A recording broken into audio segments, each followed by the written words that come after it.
This is TechCrunch. Nvidia acquires a synthetic data startup.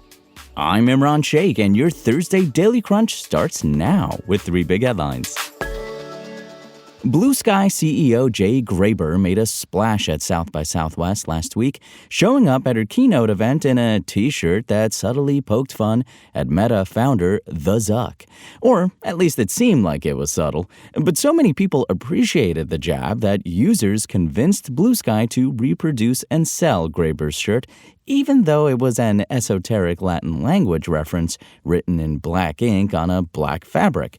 Rose Wang, Bluesky COO, said that the company made more money in one day of t-shirt sales than in 2 years of selling custom domains. That's it, pivoting to a t-shirt company, she wrote in a facetious post on Bluesky.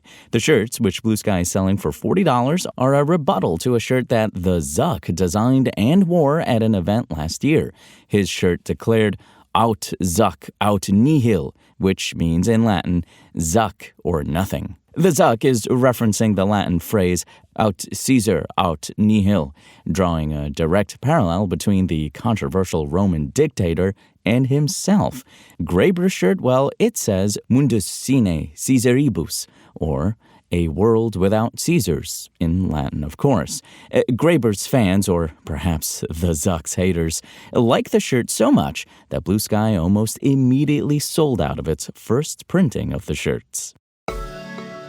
From Bluesky to X. Social media site X's valuation has bounced back to $44 billion, according to a new report from the Financial Times. Elon Musk purchased the platform, formerly known as Twitter, for $44 billion way back in the halcyon days of 2022. However, a report from Bloomberg states that X has raised close to $1 billion from investors in a deal that values the company at around $32 billion. Musk participated in the equity raise himself, the report says. And despite the two differing valuations, it's apparent that X has taken a sharp turnaround in terms of its finances, given that Fidelity Investments estimated last September that X's valuation was below $10 billion. The platform's revenue dropped since Musk's takeover, but X posted $1.2 billion in adjusted earnings before interest, taxes, depreciation, and amortization for 2024, which is about the same as the amount before Musk took over, the Financial Times reports.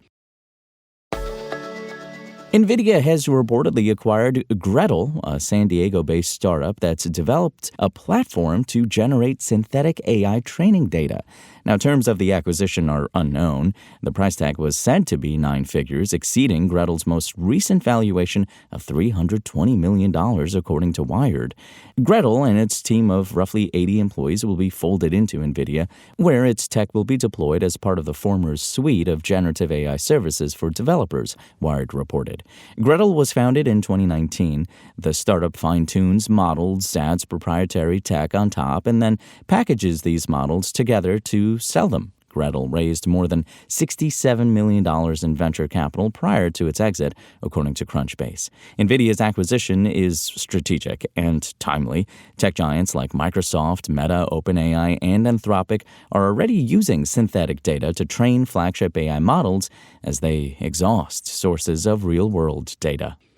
We're going to now throw it over to producer Dennis with today's startup business news in about 1 minute. Thank you, Imran. And former NSA Deputy Director George Barnes has made his first investment as a venture capitalist for his new job at the VC incubation studio Red Cell Partners. It's a $3 million pre-seed deal in an open-source cybersecurity startup called Hunted Labs. Hunted Labs provides more traditional OSS software threat management, like identifying the software in use and spotting vulnerabilities in the code.